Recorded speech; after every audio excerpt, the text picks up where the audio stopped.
Hello दोस्तों, नमस्कार। आज हम बजटिंग के प्रकार के बारे में पढ़ने जा रहे हैं, मतलब टाइप्स ऑफ बजटिंग को हम समझने जा रहे हैं। अभी तक हमने ये देखा कि बजट क्या होता है, जिसमें हमने पढ़ा कि बजट एक एनुअली फाइनेंशियल स्टेटमेंट होता है, अर्थात वार्षिक वित्तीय विवरण होता है, जिसमें एस्टिमेटेड इनकम और एस्टिमेटेड एक्सपेंडिचर के बारे में लिखा जाता है।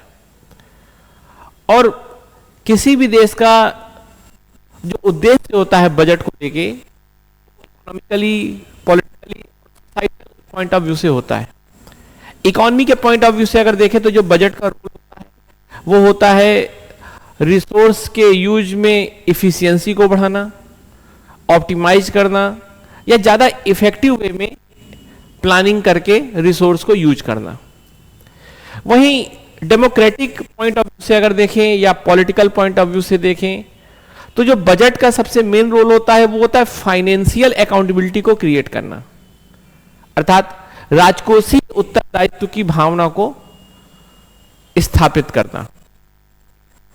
अगर सोसाइटल पॉइंट ऑफ व्यू से देखें तो बजट का जो सबसे मेन रोल होता है वो सोशल जस्टिस की स्थापना करना और समाज में रिसोर्स का बहुत जस्टिसफुल रिडिस्ट्रीब्यूशन करना, ऐसा हमने समझा। पर यह सब डिपेंड करेगा कि किस तरह से बजट बनाया जा रहा है। बजट अपने आप में यह सब टारगेट अचीव नहीं कर सकता, अकाउंटेबिलिटी, इफिशियंसी। ये इस बात पे डिपेंड करेगा कि वो बजट कैसे बनाया जा रहा है। और इसको समझने के लिए हम एक कहानी समझते हैं और उससे फिर हमें ये पता चल जाएगा कि बजट का जो उद्देश्य है वो बजटिंग पे डिपेंड करता है। सपोज करो आपके घर में आपके मम्मी पापा आपको खर्चा देते हैं और मम्मी पापा कहते हैं कि भाई हमें बजट बना के दो कि आप ये पैसे कैसे खर्च करोगे। तो एक तो बजटिंग हो सकता है जिसमें आपने बस बता दिया कि हमारे पास महीने का 20,000 रुपए आया और आपने उसमें कोई चर्चा नहीं की वो पैसा कहां खर्च हुआ, उसका क्या इंपैक्ट हुआ। ये एक टाइप हो सकता है जिसमें आपने केवल एक्सपेंडिचर के बारे में चर्चा कर दी, या एक्सपेंडिचर से ज्यादा कि आपको कितना पैसा मिला। इसको हम ऐसे लिख सकते हैं, सपोज करो अभी हम एक कहानी के माध्यम से कॉन्सेप्ट को समझने जा रहे हैं। तो मान लो आपको 20,000 रुपए मिलता है एज ए इनपुट, है ना। तो आप इसको इनपुट लिख सकते हो क्योंकि आपको इतना ही तो दिया गया, जितना आपको दिया गया बस आपने हिसाब में बता दिया कि मुझे इतना पैसा मिला, इसके अलावा आपने कोई डिस्कशन नहीं किया। यह भी एक प्रकार का फाइनेंशियल स्टेटमेंट है। आप पूरे साल भर का भी ऐसे बता सकते हो कि जनवरी में इतना मिला, फरवरी में इतना मिला, मार्च में इतना मिला या मिलेगा, ऐसा आप डिस्कस कर सकते हो। सपोज करो आपका जो दूसरा वाला भाई है उसको माँ बाप ने पैसा भेजा और जब उससे कहा कि बजट बताओ तो वो केवल इनपुट नहीं देता बल्कि यह बताता है कि उसने कितना रुपए इनपुट के तौर पे मिला। साथ में वो ये भी बताता है कि इस इनपुट से उसने कौन कौन से आउटपुट गेन किया या अचीव किया। जैसे वो कह सकता है कि मैंने भाई इसमें रेंट दिया, है ना, बुक्स परचेज की, मैंने मूवी देखी, है ना, मैंने फूडिंग पे खर्च किया, ऐसे वो चर्चा कर सकता है। तो आप कहोगे ठीक है। फिर दूसरा क्या हो सकता है कि एक बहन भी पढ़ती है, मान लो, उस बहन को भी कहा गया कि आप भी बजट दो। तो उस बहन को भी 20,000 रुपए ही दिए गए, पर उसने क्या कहा, उसने ये भी बताया कि उसने कौन कौन सा आउटपुट गेन किया। देखो सपोज करो अगर हम 3 घंटे पढ़ते हैं और हमें 10 मार्क्स मिलते हैं तो 3 घंटे पढ़ना हमारा इनपुट है और 10 मार्क्स हमारा आउटपुट है। अगर हम 100 रुपए हमें मिलता है उसमें 10 कप चाय पीते हैं तो 100 रुपए हमारा इनपुट है और 10 कप चाय हमारा आउटपुट है। तो इनपुट और आउटपुट का कॉन्सेप्ट समझ में आ रहा है ना। तो इसने भी लिखा कि 20,000 इनपुट में मिला और इसने भी खर्चा बताया कि रूम का रेंट दिया, फूडिंग दिया, बुक्स को दिया, ये भी मूवी देखने साथ में। लेकिन इसने एक बात और बताई कि इसकी तैयारी कितने परसेंट हो गई। इसने कहा कि मेरी 80% तैयारी हो गई। फिर इसने बताया कि मुझे बहुत अच्छा लगता है, मैं बहुत खुश रहती हूँ, हैप्पीनेस। इसने बताया कि जब मैं बाहर पढ़ रही हूँ तो मेरे 4 लोगों से अच्छा नेटवर्क बन रहा है, सीखने को चीजें मिल रही हैं। और इसने ये बताया कि मैंने बहुत तरह की सोशल सर्विस की तो मेरा एक सोशल स्टेटस भी स्टेब्लिश हो गया। अब आप समझिए, मैं अभी जो बताने जा रहा हूं उसमें ऐसा है कि ये तीनों ने हिसाब लिख के दिया। अब आप एक बात बताओ, हमारी जो बजटिंग का पर्पज था वो क्या था? वो 3 पर्पज थे बेसिकली। एक इफिशियंसी, दूसरा अकाउंटेबिलिटी और तीसरा हम रिसोर्स का यूज कर सकें, मतलब रिसोर्स का मैक्सिमम ऑप्टिमाइजेशन किया जा सके। ऐसा हमारा 3 पर्पज था। अब ये बताओ, सपोज करो इस बेटे का नाम ए है, इस बेटे का नाम बी है, इस बेटी का नाम सी है। अब आप बताओ कि अगर मान लो मम्मी और पापा है ना, या मान लो फादर एंड मदर, ठीक है, वो इस कॉन्सेप्ट को किस मामले में बेहतर तरीके से अप्लाई कर पाएंगे। इसमें केवल इनपुट के बारे में चर्चा की गई, इसमें इनपुट और आउटपुट दोनों के बारे में डिस्कशन किया गया, इसमें इनपुट, आउटपुट और एक और शब्द लिख लीजिए जिसे कहते हैं आउटकम, इसके बारे में भी डिस्कस किया गया। जैसे मान लो मुझे 100 रुपए मिला, मैंने 10 कप चाय पी कई दोस्तों के साथ, तो इनपुट हो जाएगा 100 रुपए, आउटपुट हो जाएगा 10 कप चाय। लेकिन आउटकम क्या होगा? आउटकम बेसिकली एक क्वालिटेटिव कॉन्सेप्ट है, आउटपुट एक क्वांटिटेटिव वर्ड है, मात्रात्मक शब्द है जिसको हम मेजर कर सकते हैं ऑब्जेक्टिविटी के साथ। लेकिन जो आउटकम होता है वो एक क्वालिटेटिव सब्जेक्ट होता है, एक क्वालिटेटिव टर्म होता है और वो अमूर्त होता है, इंटेंजिबल होता है। सपोज करो कि मैंने चाय पी, मुझे खुशी हुई, मैंने दोस्तों को चाय पिलाया तो मुझे अच्छा लगा, या मान लो समोसा खाया, या एक ऐसे उदाहरण देखो कि भारत सरकार ने 1 करोड़ रुपए खर्च किए। अब 1 करोड़ रुपए में जितने टॉयलेट बने वो आउटपुट हो जाएगा। मान लो 5,000, 10,000 जितने भी टॉयलेट बने वो आउटपुट हो जाएगा। पैसा कितना खर्च किया? 1 करोड़, ये इनपुट हो जाएगा। लेकिन सवाल ये कि उस टॉयलेट को बनाने के बाद क्या क्या बेनिफिट हुए, जैसे वुमेन एम्पावरमेंट, वुमेन की डिग्निटी सेफ हुई, हाइजीन मेंटेन हुआ, न्यूट्रिशन वैल्यू बढ़ी, हेल्दी एनवायरनमेंट क्रिएट हुआ, गांव में एस्थेटिक वैल्यू बढ़ी। तो इस तरह से आप ये कह सकते हो कि इनपुट क्या है, जितना पैसा खर्च किया जा रहा है, आउटपुट क्या है, जो उससे क्वांटिटी क्रिएट हो रही है, जो उससे गुड्स क्रिएट हो रहे हैं। लेकिन आउटकम एक इंटेंजिबल, एक क्वालिटेटिव कॉन्सेप्ट है जो ये बताता है कि हमें कितनी चीजें इससे मिली। और याद रखना कि आउटकम एक ब्रॉडर कॉन्सेप्ट है कंपेयर टू आउटपुट, और यहां पर ये चीजें बताई गई। अब आप बताओ कि अगर मान लो सपोज करो मैं मम्मी पापा की जगह आपको रख दूं कि भाई आप मम्मी पापा की जगह हो, और अब आप बताओ किस तरह का बजट आप अपने बच्चों से उम्मीद करोगे।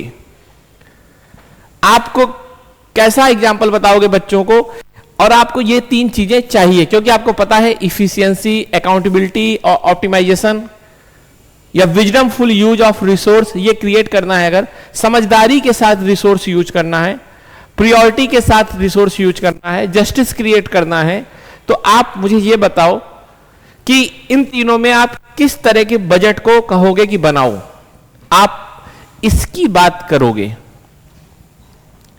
और चलिए हम एक बार इसको जो फॉर्मल वर्ड है उसके द्वारा समझ लेते हैं। जो बजटिंग इस तरह की होती है उसको हम बोलते हैं लाइन आइटम बजटिंग। एक एक के बारे में भी हम समझेंगे। ये जो बजटिंग का टाइप है ये है आउटपुट बेस्ड बजटिंग।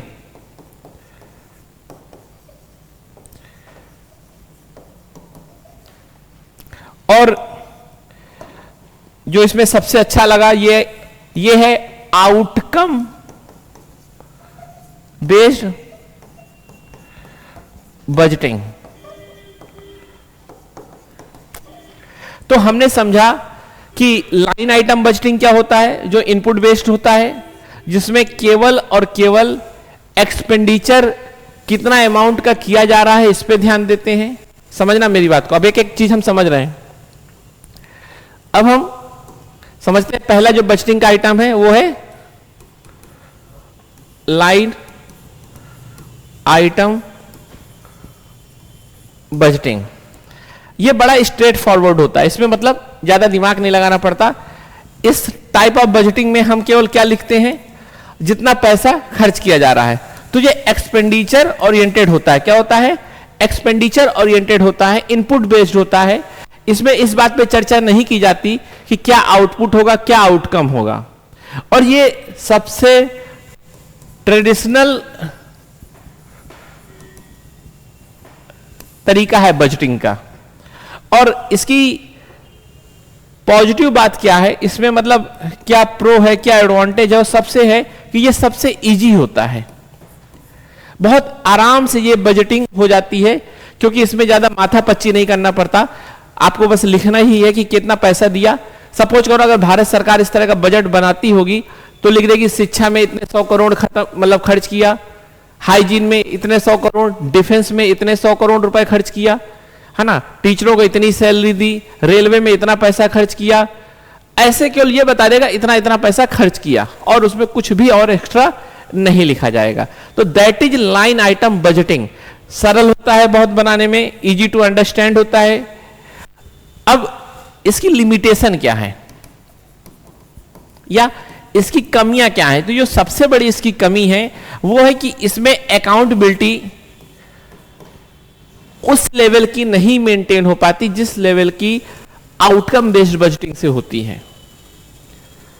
और इसमें इफिशियंसी का भी बहुत ज्यादा रोल नहीं होता। सपोज करो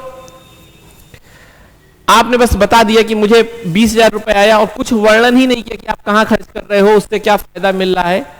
तो कैसे हम कंपेयर करेंगे कि अगले साल हमें पैसा देना है कि नहीं देना, कितना देना है? तो इसमें ना वो आर्थिक दक्षता या इकोनॉमिक इफिशियंसी स्टैब्लिश नहीं हो पाएगी जो वास्तविक बजट का उद्देश्य होता है। तो लाइन आइटम बजटिंग के बारे में आप समझ गए होंगे। ट्रेडिशनल होता है, बहुत स्ट्रेट फॉरवर्ड होता है, बहुत इजी होता है, पर इसमें अकाउंटेबिलिटी इफिशियंसी नहीं होती। उदाहरण के तौर पे मैंने आपको पहले वाला बता रखा है, आप उससे इमेजिन करते जाना। दूसरा जो मैंने आपको बताया वो आउटपुट बेस्ड बजटिंग होता है। इसमें क्या होता है आउटपुट बेस्ड बजटिंग में? इसमें जो भी हमें क्वांटिटेटिव वाइज गेन होगा वो सब हम डिस्क्रिप्शन इसमें लिखेंगे। जैसे मान लो भारत सरकार ने इसमें कहा कि हमने 1 करोड़ रुपए खर्च किए स्वच्छता में, और बाद में बताया कि सपोज करो 10,000 टॉयलेट बने या 15,000 20,000 टॉयलेट बने। इसने कहा मान लो 1 करोड़ हमने डिफेंस में खर्च किया और बताया मान लो कि 10 टैंक आए, है ना। कल केवल आप, ये कोई ऐसा बिल्कुल फैक्ट बेस्ड बात नहीं है, ये केवल आपको समझाने के लिए। तो कहने का मतलब जो लिखा जाएगा इसमें वो कैसा लिखा जाएगा कि क्या क्या इनपुट है और क्या क्या आउटपुट है। जैसे सपोज कहा कि मान लो 1 करोड़ खर्च किया और 10 किलोमीटर की रोड बन गई। तो इस तरह का जो बजट होगा इस तरह का जो हम बजटिंग लिखेंगे उसे हम कहेंगे आउटपुट बेस्ड बजटिंग। इसी को हम थोड़ी और रिफॉर्म कर दें और हम इस बात को भी लिखें कि भाई जब आप बजट बना रहे हो तो आप उसमें इफिशियंसी को भी जोड़ो, अर्थात कुछ ऐसे हम मैट्रिक्स सेट कर दें जिसमें आपको यह भी बताना पड़े कि पर किलोमीटर आप कितने रुपए में रोड बना पाओगे। जैसे मान लो 1 करोड़ है, 1 करोड़ में 10 किलोमीटर रोड बन रही है, तो इसमें यह भी बताना पड़े कि 1 किलोमीटर रोड इतने में बन रही।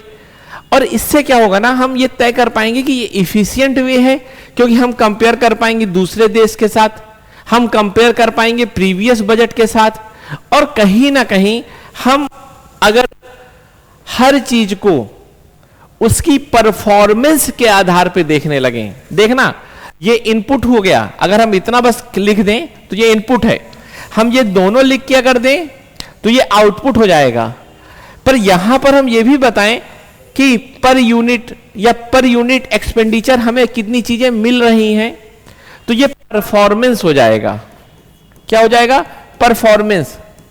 सोचो आप 10 घंटे पढ़ो और 100 नंबर आए, दूसरा इंसान 5 घंटे पढ़े और 100 नंबर आए, तो कहा जाएगा 1 घंटे पढ़ने का 10 नंबर, और एक कह रहा है 1 घंटे पढ़ने में 20 नंबर। तो आपने क्या किया, पर आवर्स जो हमारी पढ़ाई है उसका क्या आउटपुट आ रहा है, इस तरह से आपने उसकी परफॉर्मेंस को मेजर करके लिखा, तो that is performance based budgeting.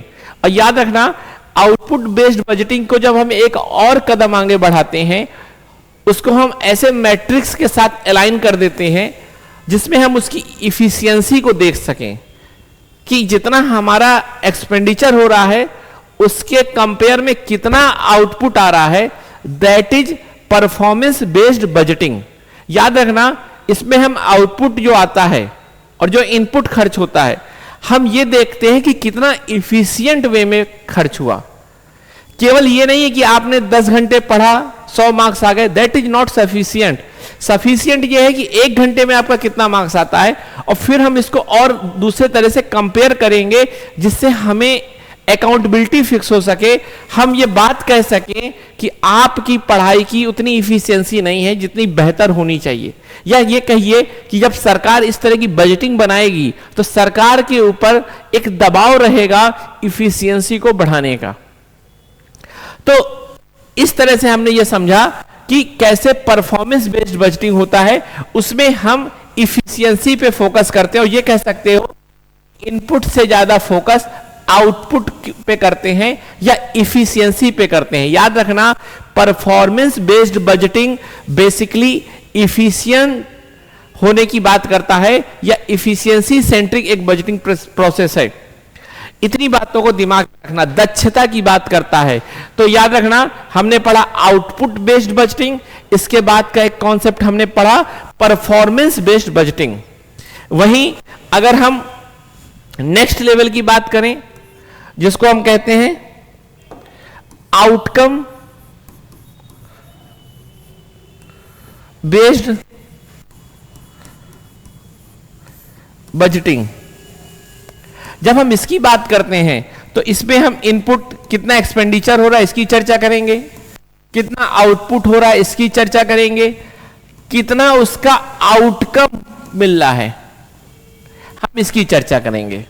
Suppose करो हमने कहा कि हमने 100 रुपए खर्च किए, मान लो 10,000 खर्च किए, एक टॉयलेट बनाया, और फिर हम बताएंगे कि एक टॉयलेट से कैसे हेल्थ बेनिफिट हो रहे हैं, कैसे एजुकेशनल बेनिफिट हो रहा है, कैसा सोसाइटल बेनिफिट हो रहा है, हम सब बताएंगे कि हेल्थ में कैसे न्यूट्रिशन वैल्यू बढ़ रही है, एजुकेशन में कैसे जब आपको दूर शौचालय नहीं जाना पड़ेगा तो समय बचेगा, आप पढ़ सकते हो, वो बताएंगे। हेल्दी रहोगे तो भी आपकी पढ़ाई होगी, आपके दिमाग की लर्निंग कैपेसिटी ज्यादा होगी, और सोसाइटल में हम कहेंगे कि जेंडर जस्टिस हो रहा है, वुमेन की डिग्निटी मेंटेन हो रही है। तो अगर हम इस तरह बजटिंग करें तो सोचो जब इस तरह लिखा जाएगा तो कितना दिखेगा करने का क्या वास्तव में फायदा हो रहा है, और हम सवाल भी उठा सकेंगे कि भाई आपने कहा था इतने रुपए खर्च करोगे इतना टॉयलेट, पर ये नहीं आया, तब क्योंकि हम तो जब बजट बना के दे देंगे एक साल पहले, ये पूरा हिसाब दे देंगे। अब एक साल बाद जब हमसे सरकार सवाल पूछेगी या हमारा विपक्ष या जनता सवाल पूछेगी तो कहेगा भैया आपने ये वादे किए थे, पूरे तो नहीं हुए, कुछ तो करप्शन हो गया। तो अकाउंटेबिलिटी बढ़ेगी। मेरी बात समझ में आ रही? अकाउंटेबिलिटी बढ़ेगी, क्योंकि जितना क्लियर आउटकम और आउटपुट की चर्चा आप करोगे, आपके सवाल उतने ही तीखे होंगे। अगर मैं माँ बाप से कहूं कि मुझे एक साल को पढ़ने को भेज दो और मैं सेलेक्ट होके आ जाऊंगा, इस रैंक में आऊंगा, ये नौकरी पाऊंगा, तो एक साल बाद मेरे माँ बाप जरूर पूछेंगे भाई क्या हुआ। अगर मैं ऐसे कह दूं कि मुझे पढ़ने भेज दो और ये ना बताऊं कि क्या करूंगा क्या नहीं करूंगा, तो माँ बाप से यही बोलूंगा आपने पढ़ने को भेजा था मैं गया।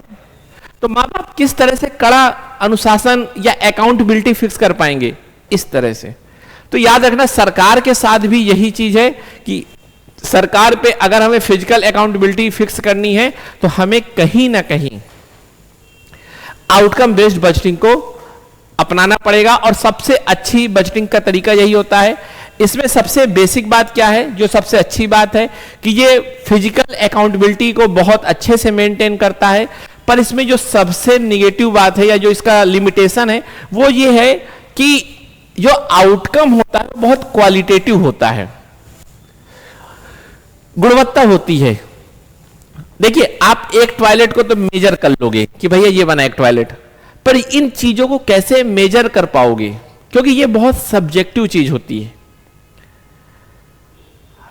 ये मेजर करना इजी है, ये मेजर करना इजी है, पर इसका मेजरमेंट कैसे करोगे, ये एक थोड़ी टफ टास्क है। तो आप कह सकते हो ये बहुत कॉम्प्लिकेटेड होता है, बहुत कॉम्प्लेक्स होता है और बहुत सब्जेक्टिविटी इसमें रहती है, क्योंकि ये क्वालिटेटिव ओरिएंटेड बजटिंग होता है।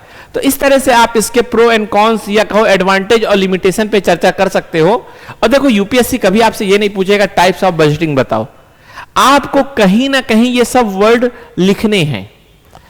क्योंकि जब मेंस में आप वे फॉरवर्ड या आगे की राह पे लिखते हो तो आप इस तरह के कीवर्ड यूज कर सकते हो कि भारत सरकार को आउटकम बेस्ड बजटिंग को प्रमोट करना चाहिए, ऐसी बातें आप यूज कर सकते हो।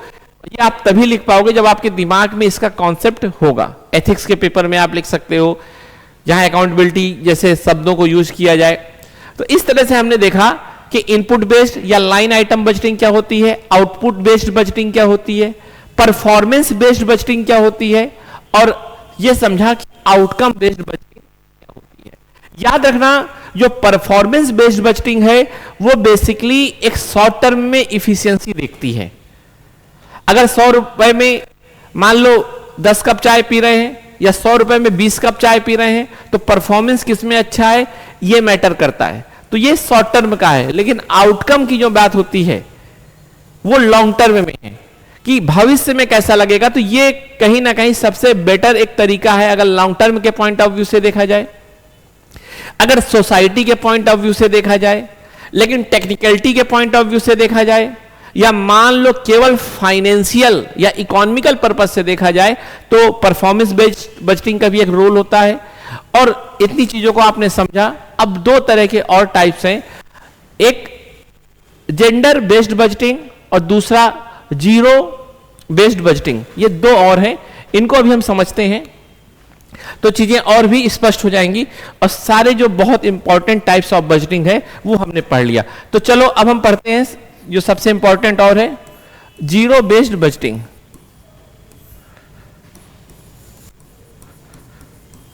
जीरो बेस्ड कैसे, इसको समझो। ये थोड़ी टफ है और इसको एक कहानी से समझाते हैं। जैसे मान लो 2024 में तैयारी करने गया, मैंने मन बनाया कि मैं दिल्ली में तैयारी करूंगा 1 जनवरी से 31 दिसंबर तक। और मैंने अपने पिताजी से कहा कि पिताजी मुझे 3 लाख रुपए दे दीजिए। भाई मैंने उनसे मांगा पैसे, पिताजी ने कहा ठीक है दे दिया। अब 2025 में आ गए हम, पिताजी ने कहा कि बताओ क्या करना है। फिर हमने 1 जनवरी को बोला कि पिताजी हम कोचिंग कर रहे हैं, 3 लाख रुपए में हमने 2 लाख फीस दे दी थी और 1 लाख रहना वहना हुआ था। अब आप एक काम करिए 1 लाख रुपए और दे दीजिए। क्यों? क्योंकि भाई हमें रहना तो अभी भी वही है और कोचिंग की तो फीस चलो उसी बार देती थी। तो पिताजी ने सोचा कि चलो यार जब 3 लाख खर्च कर ही दिया है तो 1 लाख और खर्च कर दें। अगले बार 2026 में यही हुआ सेम। पिताजी ने कहा अब बताओ, तो कहा थोड़ी महंगाई बढ़ गई है तो 1.5 लाख खर्च दे दीजिए, थोड़ी दोस्ती यारी भी हो गई है, देना पड़ता है खर्चा वर्चा भी कई जगह। अब आप गौर करो, ये जो खर्चे दिए जा रहे हैं ये केवल इसलिए दे दिए जा रहे हैं कि एक बार दे दिया है फिर से अगली बार दे दो। तो कहने का मतलब जो इस बार का ये एक्सपेंडिचर है ये सोच समझ के नहीं दिया जा रहा, केवल इसलिए दे दिया जा रहा है कि पहले कभी दिया गया है और ये होता है। तो इस तरह का जो बजटिंग होती है कहीं ना कहीं अब हमें पता चल जाए कि ये पढ़ने लिखने वाला बच्चा नहीं है, ये केवल पैसा बर्बाद कर रहा है। इसकी जगह हम घर में बुला के इसको खेती करवा ले तो ज्यादा सही है।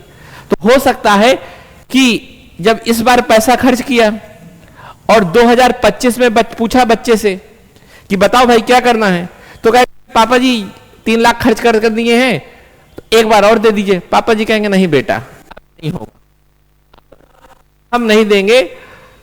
तो कहेगा क्यों? कहा देखो पिछली बार 3 लाख गया तो जाने दो, इस बार तुम्हें पैसा हम तभी देंगे जब तुम उसकी यूटिलिटी बता दो। तुम अगर ये कह रहे हो कि एक बार तो 3 लाख दे ही दिया है, 1 लाख और दे जाता है, तो कहा नहीं, हमें इस साल उसकी यूटिलिटी बताओ कि क्या है। मतलब इस बार 2024 का प्रभाव यहां नहीं पड़ेगा, यहां हम ये मान के चलेंगे 0 से, अर्थात फ्रॉम स्क्रैच हम ऐसे पैसे का प्रावधान करेंगे। हम ये नहीं सोचेंगे, सपोज करो ये कोई XYZ है, XYZ पापा से ये बोले कि पापा पिछले साल तो दिया था इस साल भी दे दो ना, कहा ना, हम इस साल को ये मान के चलेंगे ये बिल्कुल नई योजना है, इसकी यूटिलिटी अब बताओ। अगर हमें लगा कि भाई यहां तुमने मेहनत की थी, यहां मेहनत करते ही सिलेक्ट हो जाओगे तो ठीक है हम दे देंगे, लेकिन अगर हमें लगता है कि इस साल उसका कोई मतलब नहीं है तो हम नहीं देंगे।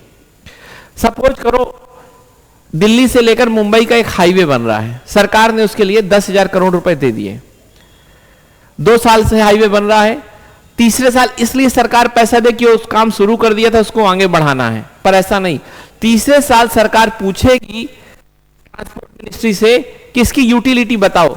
सपोज करो उस कोई एयर का कॉन्सेप्ट आ गया या बुलेट ट्रेन आ गई और लगने लगा कि अब इस हाईवे की कोई यूटिलिटी नहीं है, तो सरकार कहेगी उसको वहीं रोक दो, हम अब उस पर पैसा नहीं देंगे। तो जब हर मिनिस्ट्री को अपना एक्सपेंडिचर हर साल एक नई योजना की तरह दिखाना पड़े, फ्रॉम 0 या फ्रॉम स्क्रैच उसकी यूटिलिटी को प्रूफ करना पड़े, that is zero based budgeting. Suppose करो अगर मान लो खाद्य मंत्रालय है, वो कोई योजना चला रहा है, उसको हर साल उसकी यूटिलिटी 0 के लेवल से दिखानी पड़ेगी, केवल इस आधार पे पैसा नहीं दे दिया जाएगा क्योंकि वो शुरू से चला आ रहा है तो उसको दे दो, ऐसा नहीं। मतलब एक ढर्रे वाली लाइफ नहीं चलेगी, इसमें स्पेसिफिक हमें बताना पड़ेगा कि उसकी यूटिलिटी अब है। तो ये जीरो बेस्ड बजटिंग जो है वो थोड़ी कॉम्प्लिकेटेड है क्योंकि हर साल हमें उसमें अपना दिमाग लगाना पड़ेगा, टाइम टेकिंग एक प्रोसेस है, पर अकाउंटेबिलिटी और इफिशिएंसी को बहुत अच्छे तरीके से ये मेंटेन करता है, इसलिए टेक्निकलिटी के बेस पे इसको अच्छा माना जाता है। अब आते हैं जेंडर बेस्ड बजटिंग में। अब आते हैं जेंडर बेस्ड बजटिंग। अब एक उदाहरण के तौर पे इसको समझते हैं तो और क्लियर होगा। जैसे मान लो क्लास में 100 बच्चे हैं, जिसमें मान लो 95 बच्चे यूपी और बिहार के हैं और 5 बच्चे सपोज करो नागालैंड के हैं।